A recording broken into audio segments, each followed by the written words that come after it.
नमस्कार दोस्तों। आज का जो टॉपिक है वो सब इंस्पेक्टर के एग्जाम से है संबंधित। सब इंस्पेक्टर का एग्जाम है जिसमें जो फर्स्ट पेपर है वो है सामान्य हिंदी। सामान्य हिंदी उसमें जो है 100 क्वेश्चन आएंगे और 200 मार्क्स होंगे। तो उसी से रिलेटेड जो है अपन थोड़ी तैयारी कर रहे हैं। उसमें से जो है एस्पेक्ट वो पढ़ लिया है, दूसरा है वृद्धि वो पढ़ लिया है, एक है पर्सन वो पढ़ लिया है, एक है निपात छोटा सा टॉपिक वो पढ़ लिया है। आज का जो टॉपिक है वो है वाच्य, वॉइस। इंग्लिश में इसको वॉइस कहा जाता है। तो वाच्य जो है, वाच्य एक सरल टॉपिक है जो वॉइस है। एक तरह से वाच्य को अगर मोटे मोटे रूप से देखा जाए तो जो होता है या सामान्य से कहा जाए कि ये क्या है वाच्य, जो है फर्स्ट क्वेश्चन है इसकी होगी परिभाषा। परिभाषा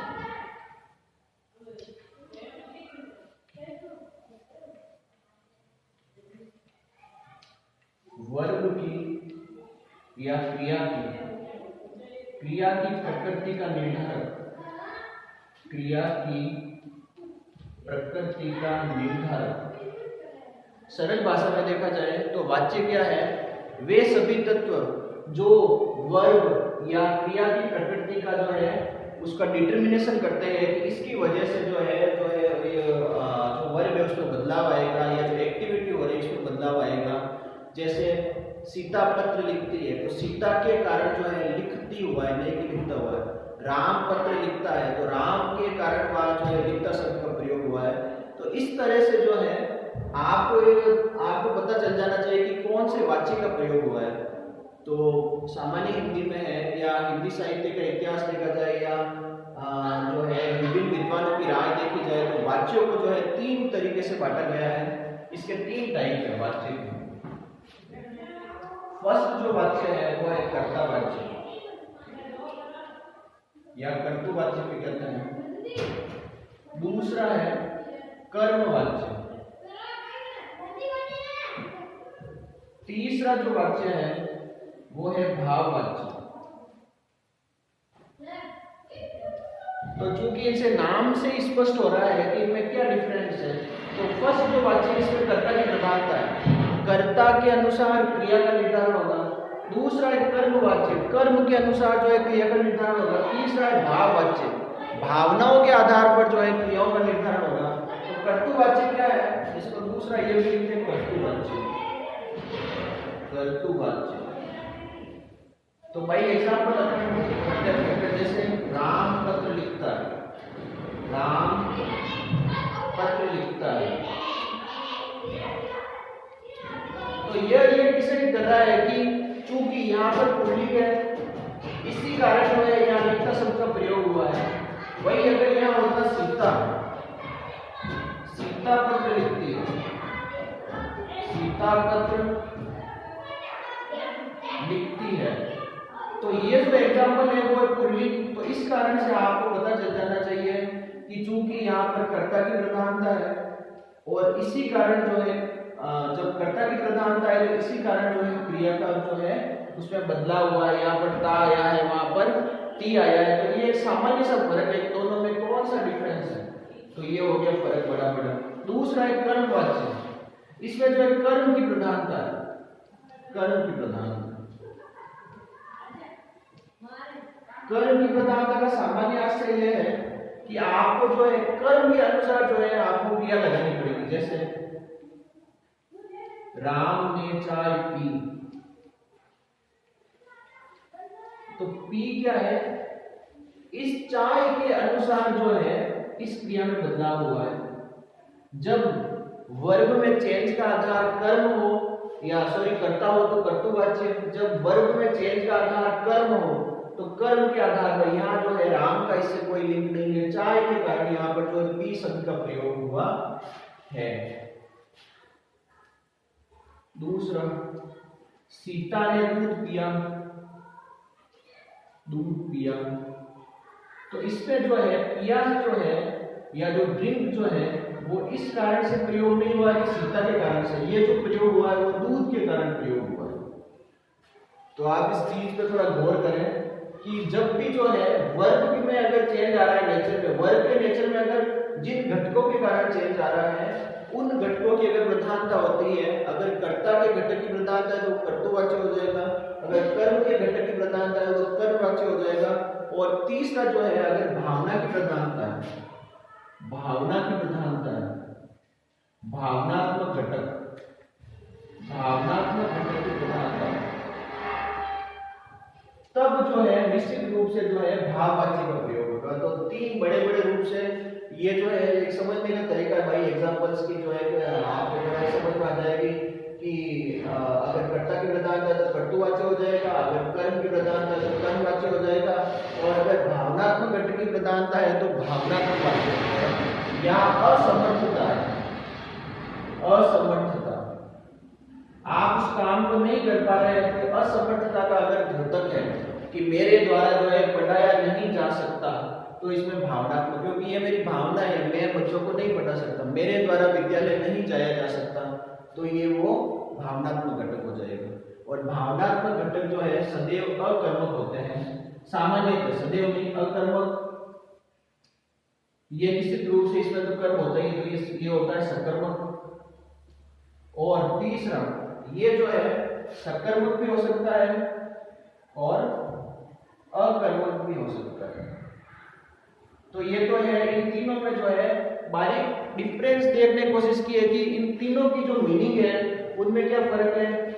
आपको ये पता चल जाना चाहिए कि जो है फर्स्ट कर्तावाच्य क्या है, कर्मवाच्य क्या है और भाववाच्य क्या है। तो इन तीनों में अगर मेजर डिफरेंस अगर आपको समझ में आ जाता है तो फिर जो है आपको सेकंड पार्ट है इनको बदलना पड़ता है आपस में।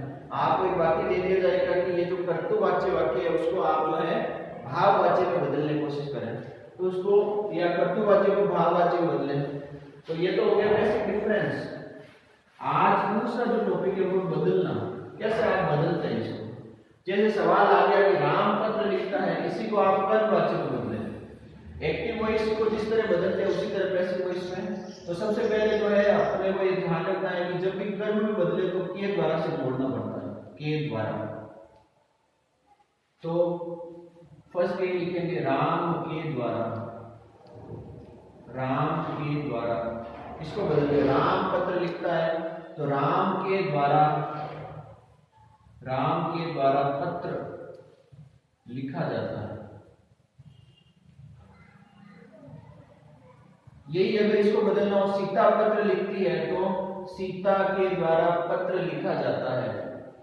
तो ये क्या है बदलने का तरीका। आप कैसे जो है कर्तृवाच्य को कर्मवाच्य में इसको वापस भी बदल सकते हो। अगर आपको कहते हैं कि राम के द्वारा पत्र लिखा जाता है, इसको वापस कर्मवाच्य को कर्तृवाच्य में बदलें, तो इसमें ऐसे करना पड़ेगा। आप वापस ये जो के द्वारा इसका विलोपन हो जाएगा और लिखा जाता है जब इसकी जगह आ जाएगा ता है, तो राम पत्र लिखता है। तो आपस में जो इंटरचेंजेबल है दोनों ही। आपको कर्तृवाच्य को भी कर्मवाच्य में बदलना है, कर्मवाच्य को भी जो है कर्तृवाच्य में बदलना है।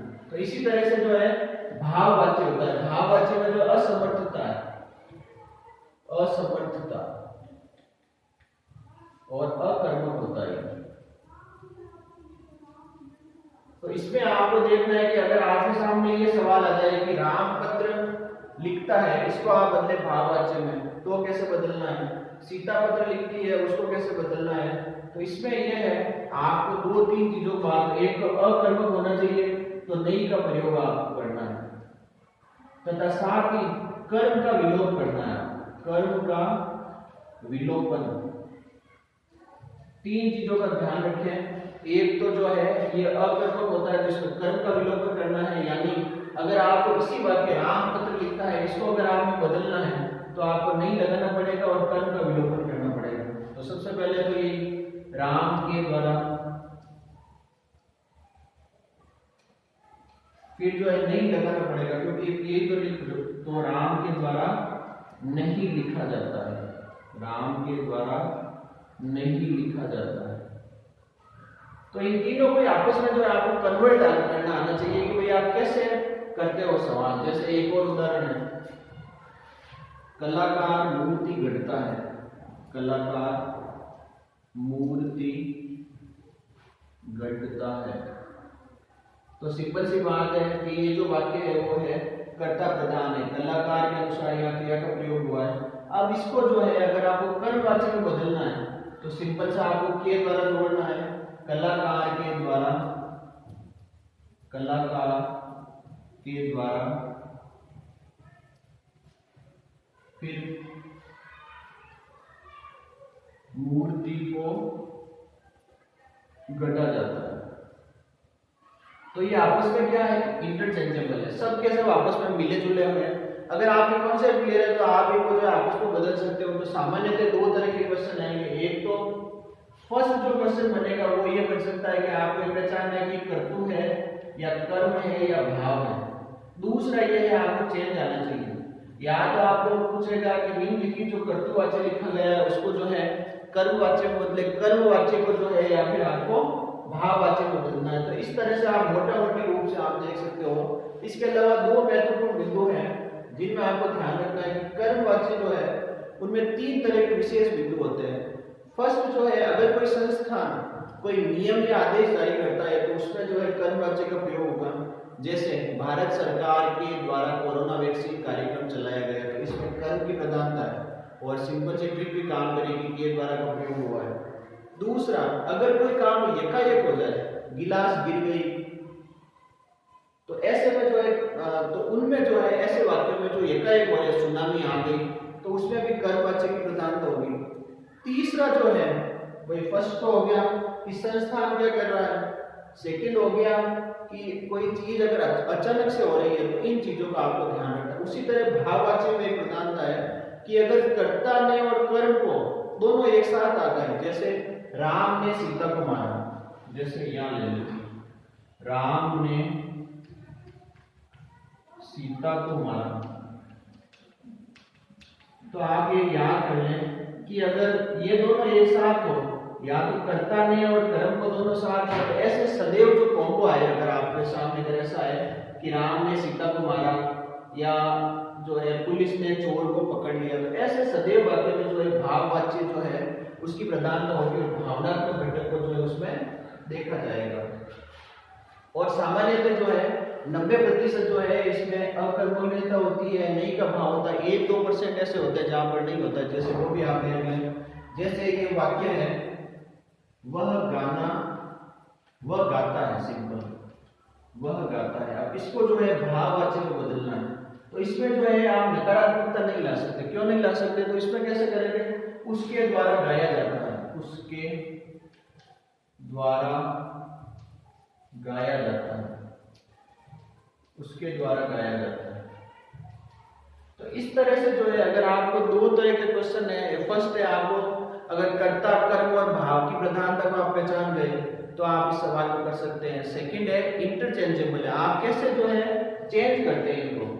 तो फर्स्ट और सेकंड एक क्वेश्चन है, थोड़ा ये टॉपिक कंसेप्ट पर आधारित है। अगर आप इसको प्रैक्टिस करेंगे ज्यादा से ज्यादा, ये जो कंसेप्ट है वो प्रैक्टिस से आपको ज्यादा समझ में आएगा। प्रैक्टिस, तो practice makes a man perfect. तो अगर आप इस वाक्य पे, ये तो हो गया कॉन्सेप्ट, फिर आप ज्यादा से ज्यादा एग्जांपल करेंगे, दैनिक जीवन में उदाहरण करेंगे, तो आपको ये कॉन्सेप्ट बहुत ही सरल तरीका से जो है सरल तरीके से समझ में आ सकता है। तो आज के लिए काफी है। और इससे आगे जो है हिंदी के जो बेसिक अगर दो बड़े भाग देखे जाए तो एक होता है फैक्ट वाला। तो फैक्ट में जो संधि, समास, उपसर्ग होते हैं उसमें आपको तथ्यात्मक रूप से जो है तैयारी करनी पड़ती है। और जो 4-5 टॉपिक की जो है मुख्यतः जो है कॉन्सेप्ट पर आधारित है, उसमें से निपात, एस्पेक्ट, मूड जो एक बड़ा जो पार्ट होता है जिसमें आपको कॉन्सेप्ट आना चाहिए ताकि आप सवाल कर सकें। बाकी तो वो रटना है, इसमें कौन सी संधि है, समास कौन सा है, पर्यायवाची कौन सा है, सप्तमी कौन सा है। तो जो ये जो 5 टॉपिक के जो बारीक जो थे वो मैंने जो है सरल तरीके से समझाने का प्रयास किया है। और वाच्य पे ऐसा होगा तो एक और वीडियो बना देंगे ताकि आप उसमें इंटरचेंजेबल प्रैक्टिस हो जाएगी। आपको बदलना आना चाहिए कर्तावाच्य को कर्मवाच्य में, कर्मवाच्य को भाववाच्य में। तो इस तरह से तो एक और वीडियो इस पर डाल देंगे ताकि बदलने वाला जो पार्ट है वो क्लियर हो जाए। थैंक्स।